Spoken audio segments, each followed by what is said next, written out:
sola oración. Habría algunas, pero habría luego que explicar las partes de esa oración. Así que yo sí espero que ustedes llenen la página.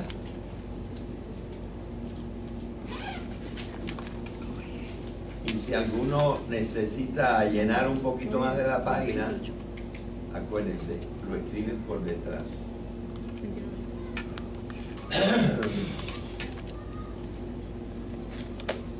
Y claro, aunque inspirado en lo que hemos dicho y reflexionado aquí en clase, todo lo que ustedes escriban tiene que salir de la cabeza de ustedes. Por ejemplo, no del internet.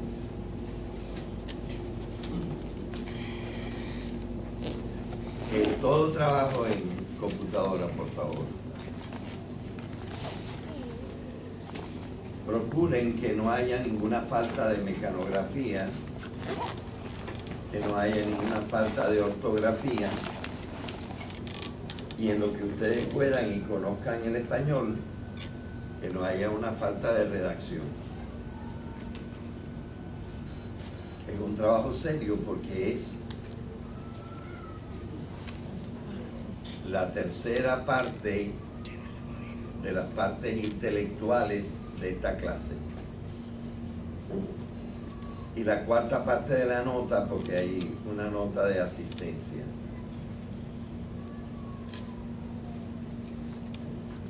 Porque de estas evaluaciones habrá 3. Quizá la última sea un examen.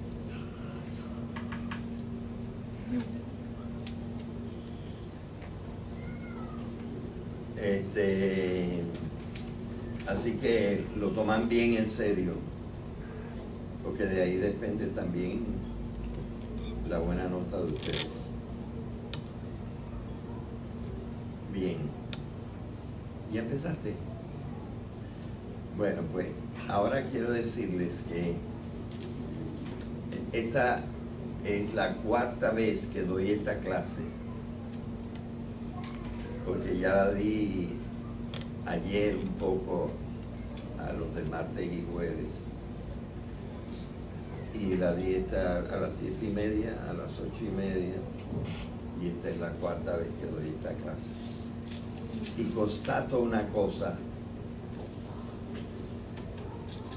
en todas las clases he dicho algo que no he dicho en las demás.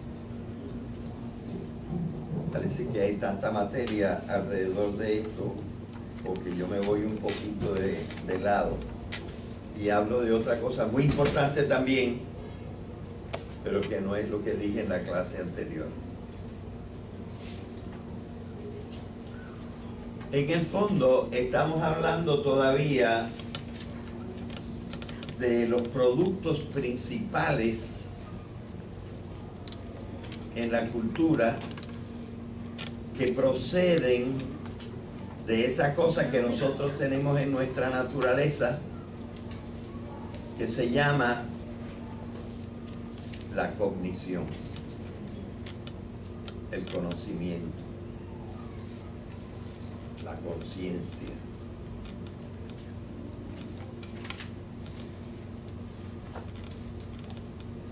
Y lo llamamos productos porque es lo que el hombre ha hecho con la conciencia, lo que el hombre ha hecho con su poder de conocimiento. Y aunque hemos nombrado 4 cosas, y les recuerdo las 4 cosas: saberes populares, sabiduría, ciencia y filosofía. De ellas hemos dicho que las más refinadas, aunque las otras son también muy importantes, quizás más importantes todavía, pero las más refinadas son la ciencia y la filosofía. Dije una cosa un poco atrevida, que es esta. Con pocas excepciones, eso que nosotros llamamos filosofía es una cierta manera que ha tomado entre nosotros la sabiduría que está en todas las culturas.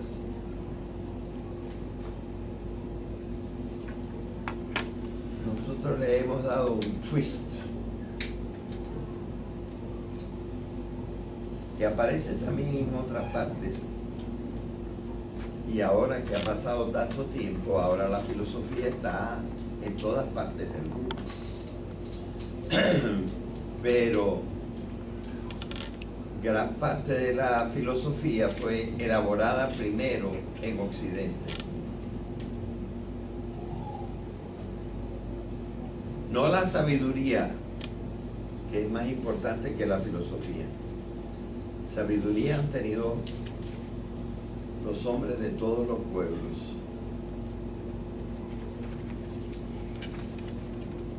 Hay algo medio indefinible en la filosofía, que es como la manera que ha adoptado la sabiduría en la cultura occidental. No exclusivamente, pero mayoritariamente.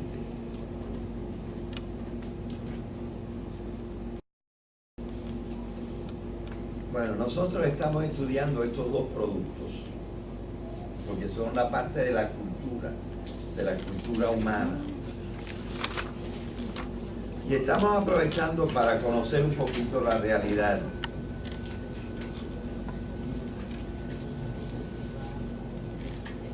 Y por ejemplo, de la ciencia, dijimos que la ciencia siempre tiene presente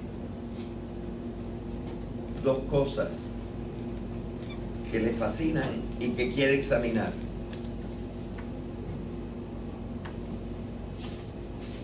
¿Cuáles son esas dos cosas?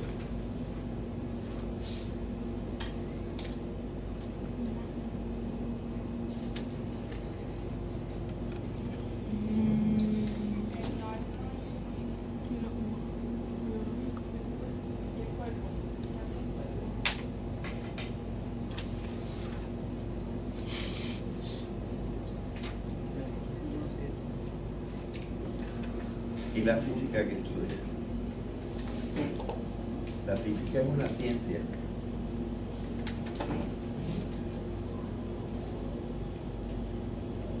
Los fenómenos naturales. La palabra fenómenos, que yo no pronuncié la vez pasada, es otra manera de decir la segunda.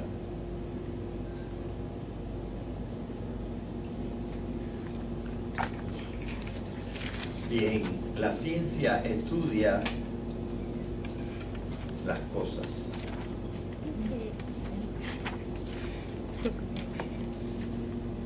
Y estudia otra cosa, los hechos. Esas son las dos palabras que yo dije. Los hechos, cosas reales y hechos. En vez de hechos puedo decir fenómenos.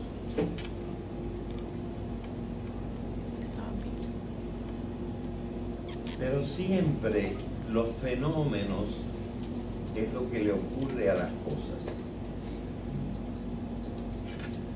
Los hechos son hechos de lo que le pasa a las cosas.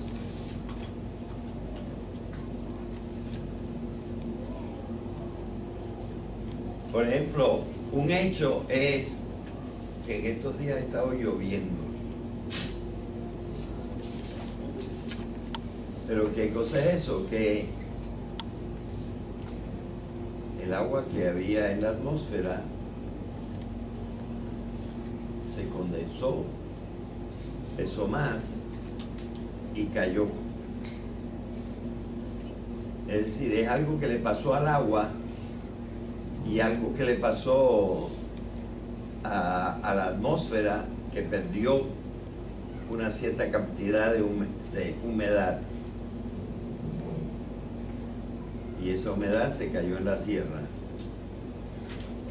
Es decir, los fenómenos es lo que le ocurre a las cosas. Y la ciencia en eso es lo que se está fijando siempre, en las cosas.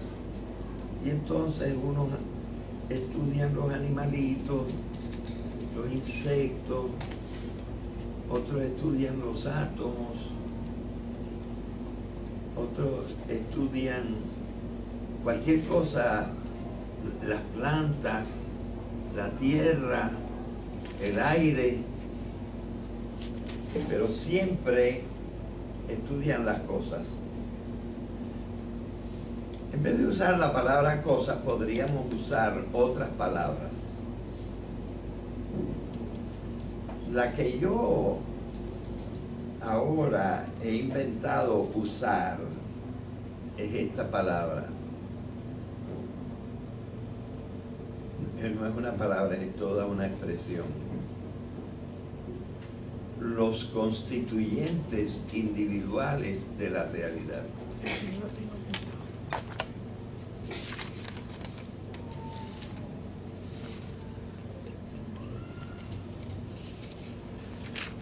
Les quiero decir que por muchos siglos, probablemente como algo así como por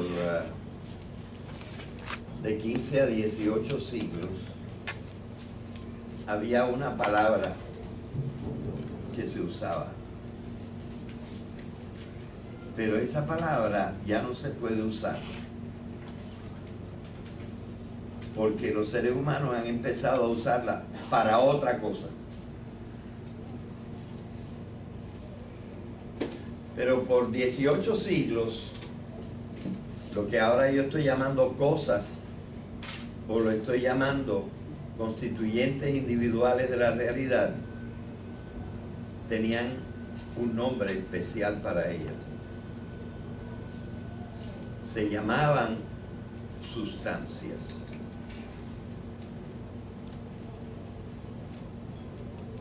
Entonces, por ejemplo, esto es una sustancia,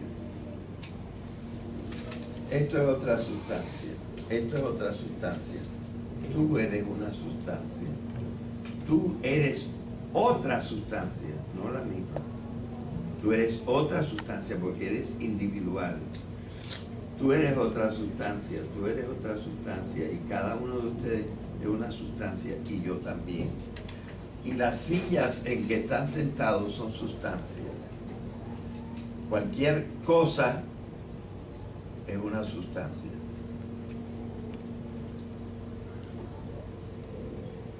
Pero esta palabra cambió. Ahora las sustancias son el cloro, la gasolina, la acetona, la madera. A esto es lo que ahora le llamamos sustancias, ¿verdad? Así que la palabra ha cambiado.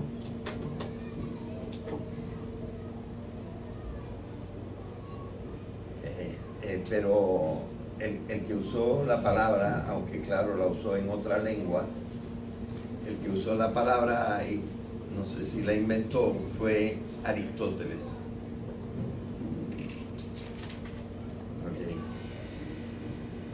Y a las sustancias aquellas, o como podemos decir ahora, constituyentes individuales de la realidad, les pasan algunos acontecimientos.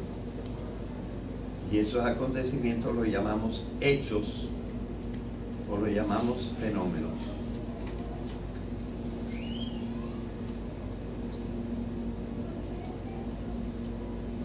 Y las ciencias, en eso es lo que se fijan. Cada uno escoge un tipo de constituyentes individuales y los estudia.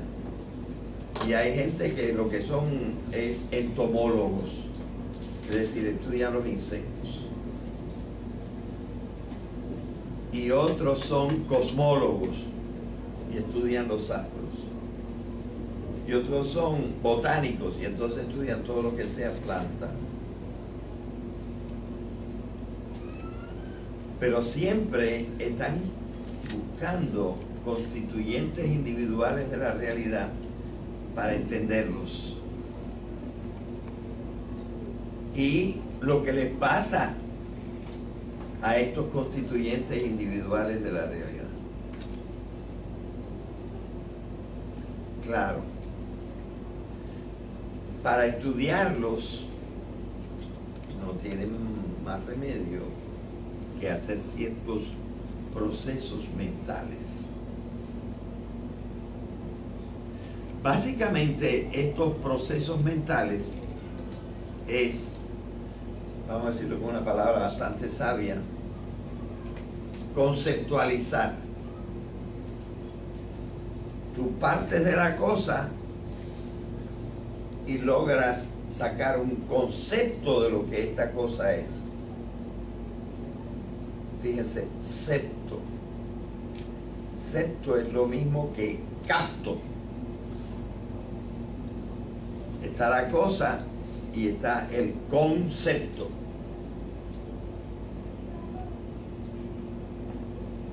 El concepto se produce porque tú sacas algo de la cosa. Imaginativamente tú sacas algo de la cosa. Eso se dice abstraer. Traer para afuera lo esencial de la cosa. Y por ejemplo, los que están estudiando cosas físicas necesitan saber lo que es el peso.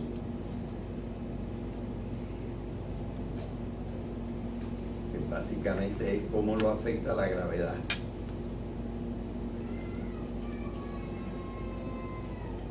Pero necesitan saber también la densidad.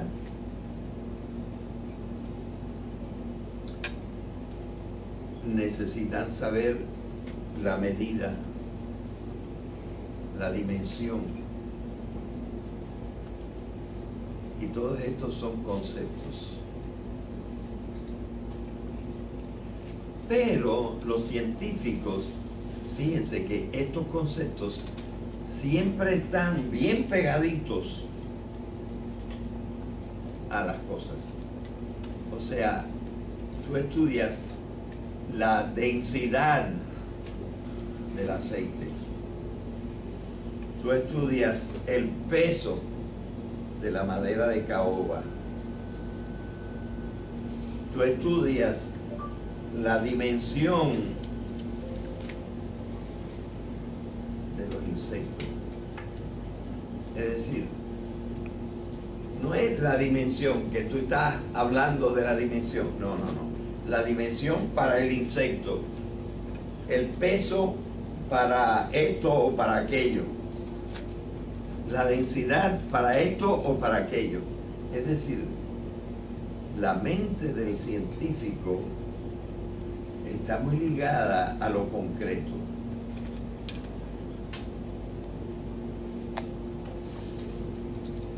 Y abusando un poco de las palabras, pudiéramos decir, lo concreto es lo más real que hay. Y el científico está siempre con lo concreto, con lo real. Que no le hagan cuentos, que no le hablen de pajaritos preñados.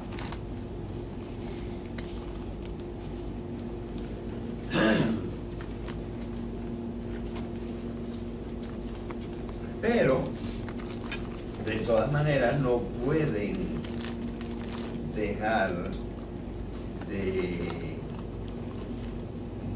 dejar de usar conceptos, porque no habría forma de abstraer si no se forma un concepto.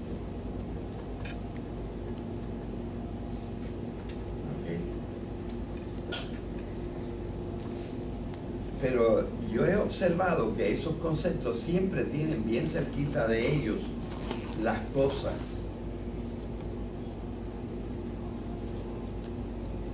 Los constituyentes individuales de la realidad. Mientras que el otro producto del conocimiento, la filosofía, como que se aleja bastante de las cosas. El otro día les dije que en ese artículo que está en la página del profesor sobre la abstracción, hay un cuadrito que habla de la abstracción, de la abstracción, de la abstracción, de la abstracción, de la abstracción, de la abstracción, 16 veces. Y entonces viene un concepto también como uno que ya hemos explicado en clase, emergencia.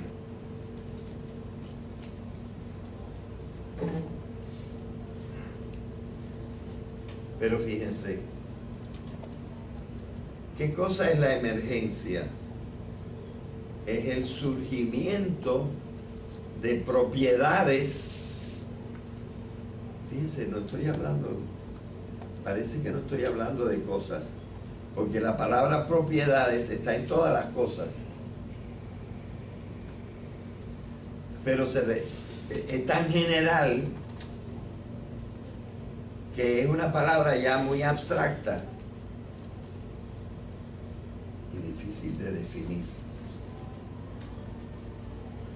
Es el surgimiento de propiedades a partir de unos constituyentes más simples que se han sintetizado.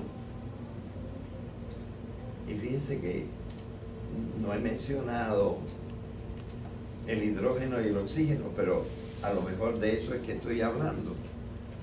O puede ser el agua y el carbón, el carbono, a formar carbonato. Pero ya ni hablo del carbono, no hablo en general. Es decir, el concepto es bien abstracto y todas las palabras que van en el concepto de emergencia también son abstractas.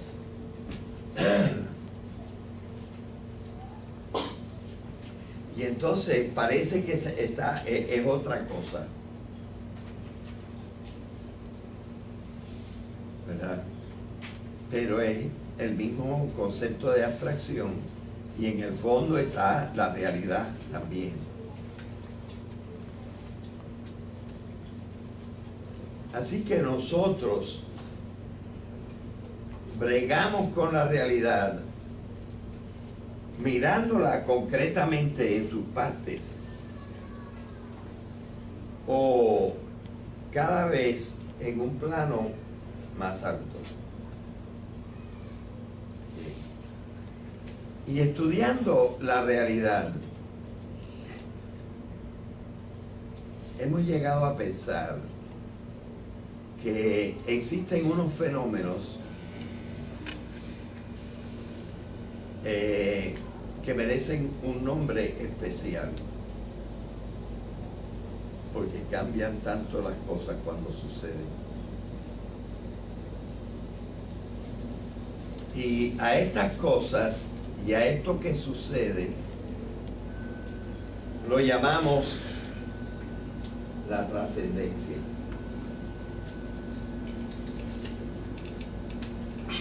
Y ahora vamos a explicar un poquito entonces la trascendencia. Empecemos estudiando la palabra. Esta palabra tiene un prefijo, tras. Tiene una raíz que también tiene la S, trascend, hasta como por aquí. Y encia es el sufijo. vamos a no examinar el sufijo, vamos a examinar nada más el prefijo y la raíz. El prefijo tras quiere decir más allá,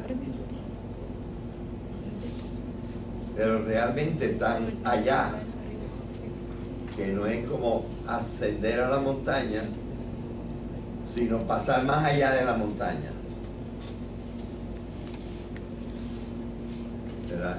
Tras es un cambio que en la metáfora es en el espacio, un cambio total. Te fuiste de donde estabas. Y la raíz en latín no era send, era scand. Y quiere decir subir. Subiste tanto que te pasaste.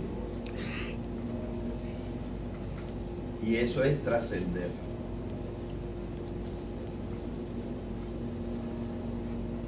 Entonces,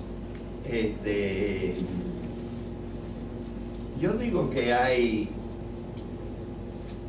como 4 trascendencias grandísimas que lo dejan a uno completamente maravillado en la naturaleza. Y vamos a hablar de la última. La última es esto. Ya están los átomos, ya están las moléculas, ya están lo que ahora llamamos sustancias químicas. Y también está la vida. Están las plantas, están los animales. Y ahora hay un animal que ve las cosas y las comprende. Y se ve a sí mismo y sabe quién es él.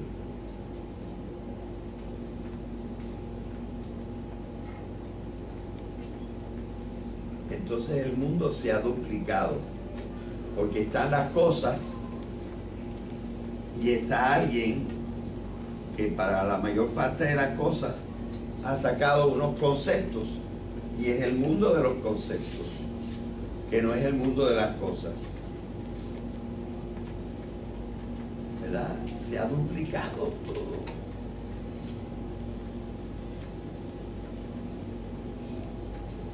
¿Cómo puede ser que de la carne y los nervios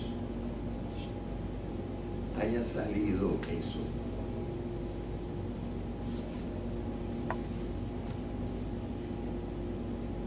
Fíjense, es tan incomprensible que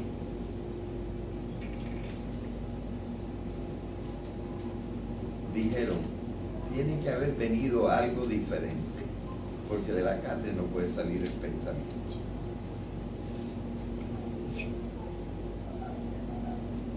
¿Y cómo llamaron a eso diferente que vino?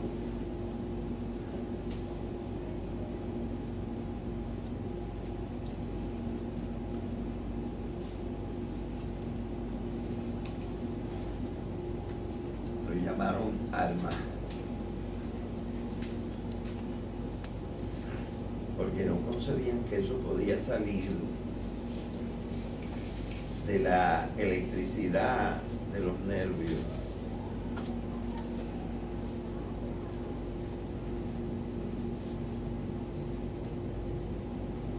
Es decir, para explicar la realidad había que pensar que si ahora existían los conceptos,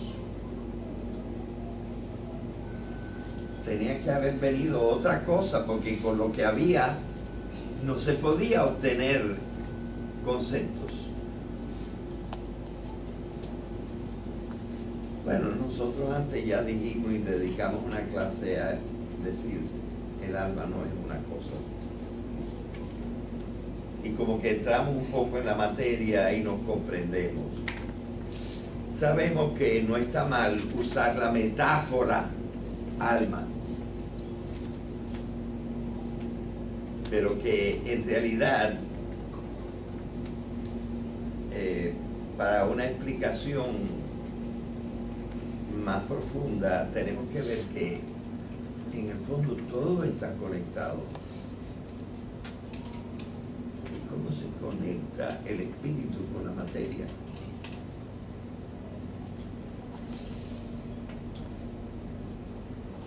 Así que fíjense que a nosotros se nos ocurrió que era necesario inventar una segunda cosa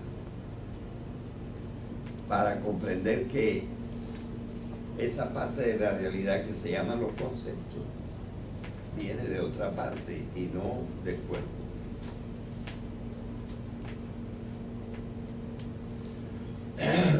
Ahora nosotros tratamos de hacer una explicación más unitaria.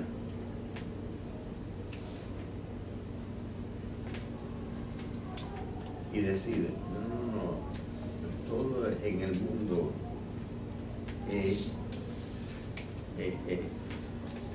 aparecen propiedades nuevas, pero las propiedades nuevas, aunque verdaderamente nuevas, salen de otros elementos anteriores. Realmente es una manera de pensar que está dominando el mundo ahora. Esta manera de pensar no le viene demasiado naturalmente,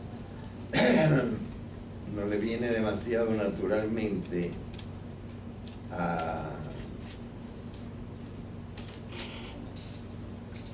las personas religiosas. Pero por ejemplo, yo me considero una persona religiosa. Mi título mayor es de teología. Siempre he practicado una religión. Y pienso, y creo que he podido conciliar esta explicación con el espíritu religioso. Pero cuando nosotros vamos quitando ciertas metáforas, vemos esta trascendencia que procede de una cosa que nosotros llamamos emergencia. ¿Se acuerdan de la palabra emergencia? Bueno, esta es la mayor de las trascendencias que hay en el universo, la conciencia, que yo diría que duplica o multiplica, decuplica el mundo en que se puede pensar. Pero no es la primera trascendencia, hay otra que incluso llamó la atención más que esta.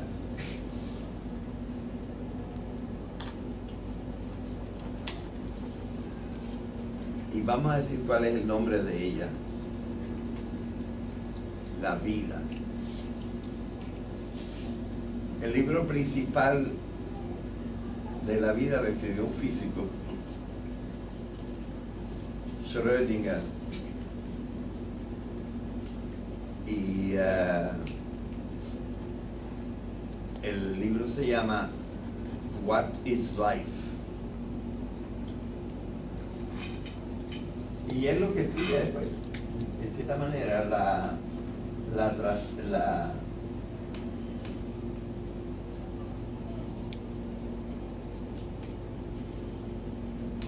la trascendencia en que aparece la vida. Estos dos puntitos que están sobre la O de las palabras germánicas es para no escribir una E que debería estar aquí al lado.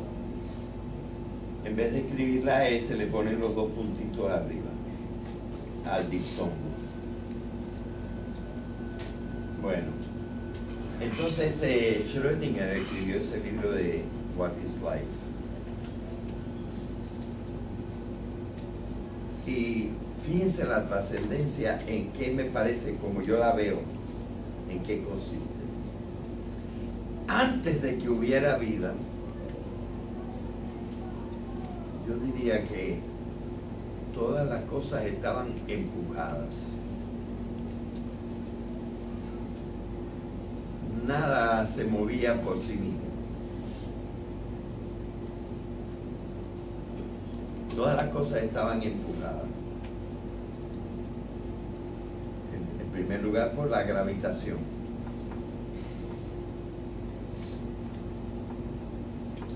La piedra no se mueve por sí misma.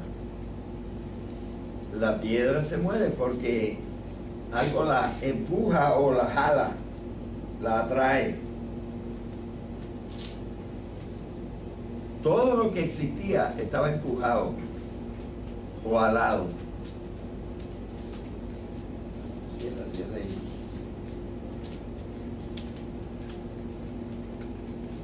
Y ese era el mundo. Y de repente aparece una cosa que se regula a sí misma. Y vimos la ameba o el paramecio que abre la membrana y admite algo que entra a lo mejor por gravedad, pero entra. Cierra la membrana, transforma lo que entró y se lo asimila, bota una parte abriendo la membrana, y mientras sigue existiendo,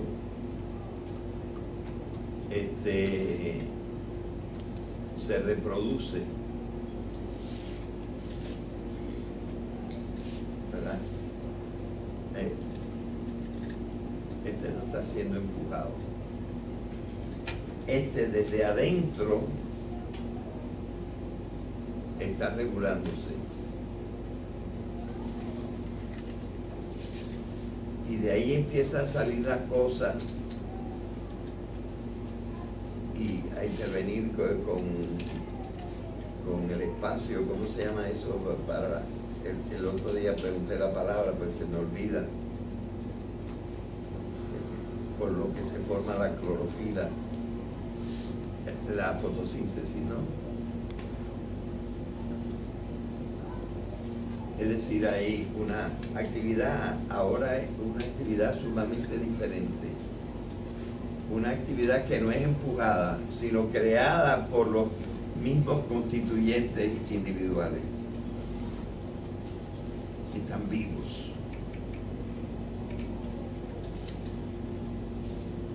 Y podemos discutir cuál es la trascendencia mayor, si la conciencia o la vida, ¿verdad?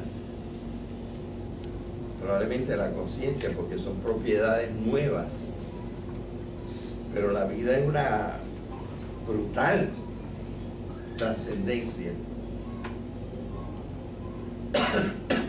El universo es otra cosa. Y ahora pensemos, esta trascendencia ha pasado solo en el planeta Tierra.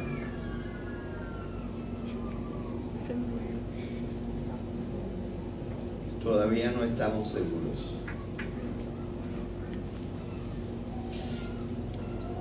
Pero es una trascendencia increíble.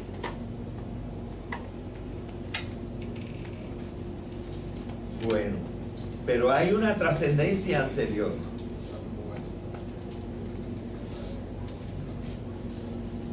Usando en un sentido especial la palabra cosas.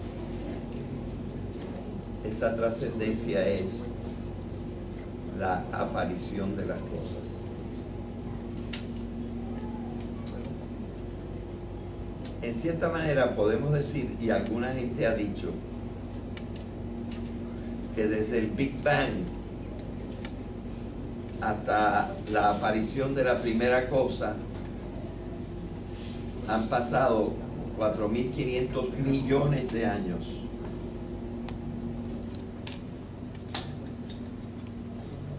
Y la primera cosa que se crea es el átomo. Y esa ya es una cosa.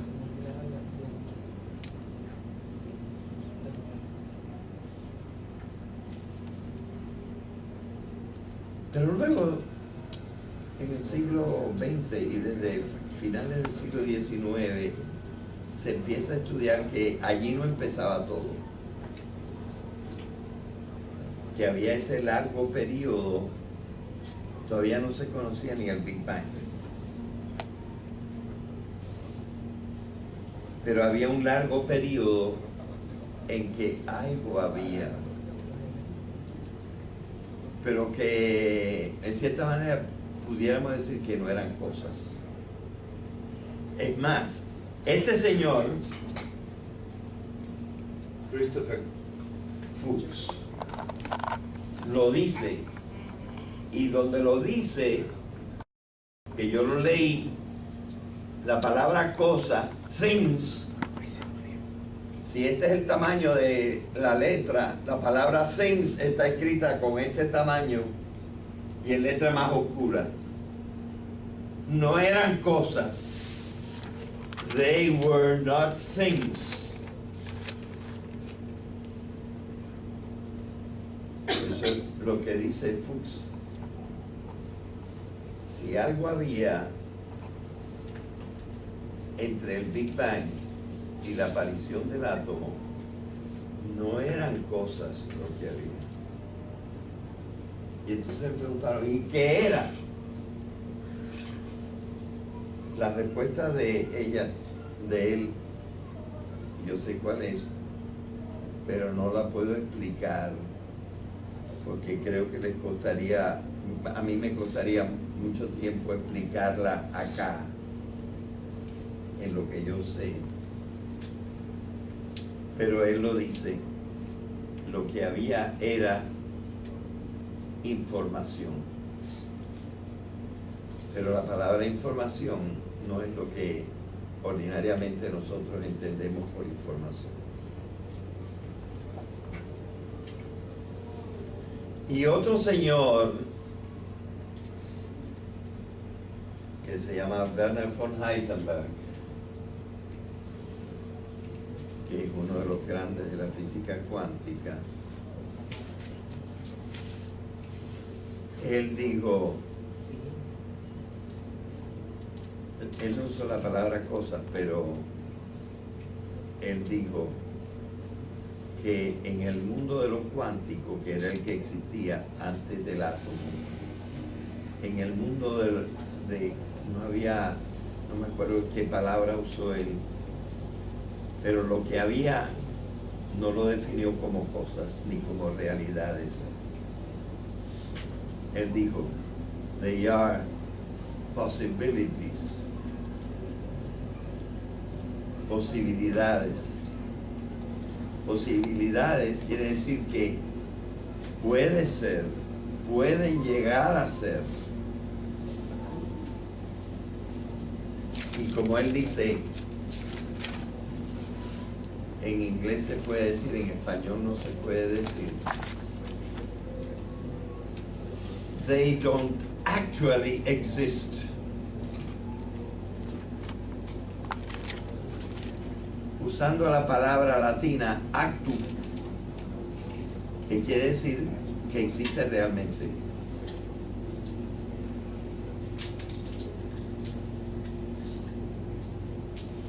Entonces aquí hay una trascendencia enorme.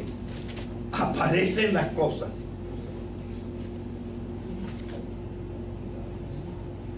De manera que ahora nosotros vemos el proceso del universo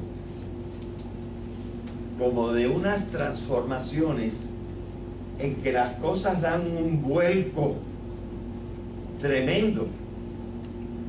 Y de repente la realidad es otra cosa. De posibilidades se pasa a materia. De materia se pasa a vida. De vida se pasa a conciencia. Son los 4 momentos más trascendentales que yo puedo descubrir en el universo.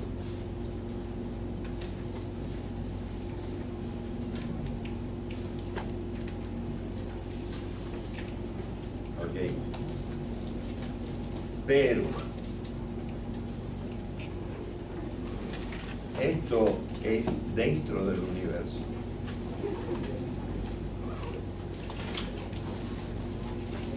Es difícil pensar fuera del universo.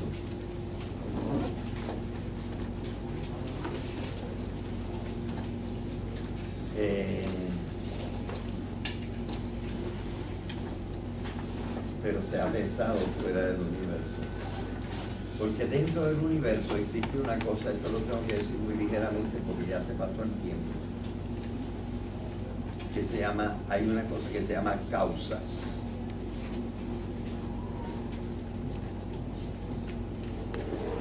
Cuando no existen cosas, tampoco existen completamente causas. Y eso lo descubrió Werner von Heisenberg, hablando de algo que él llama el principio de la incertidumbre.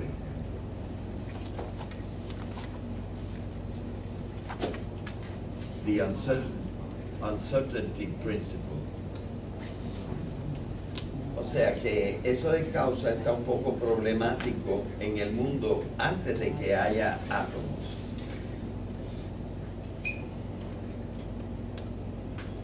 Pero después de los átomos todo es causal. Todo lo que aparece tiene su causa. Y las causas forman secuencias. Una cosa es causa de la otra, la cual es causa de la siguiente, y de la siguiente, y de la siguiente, etc. Y todo está ligado por causas.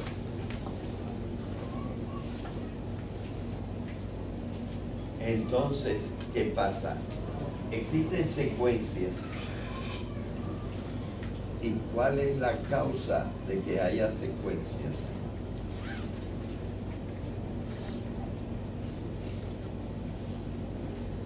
A eso se le ha llamado la causa primera.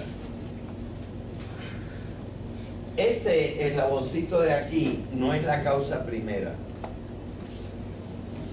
Es la primera de las causas segundas que forman las secuencias.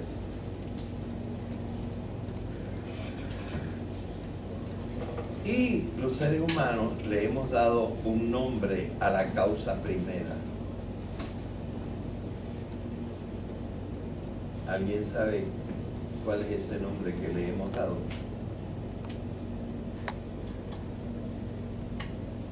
Muchos le decimos Dios.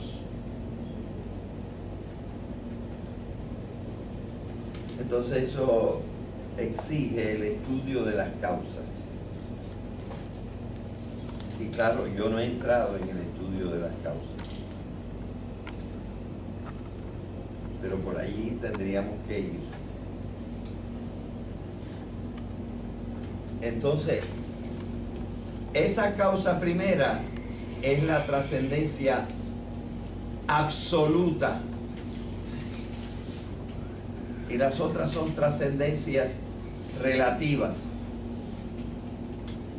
No hemos estudiado la palabra absoluta. Y habría que entrar en ella también. Pero he explicado un poco cómo el universo y su creador necesitan explicarse por medio de la palabra trascendencia.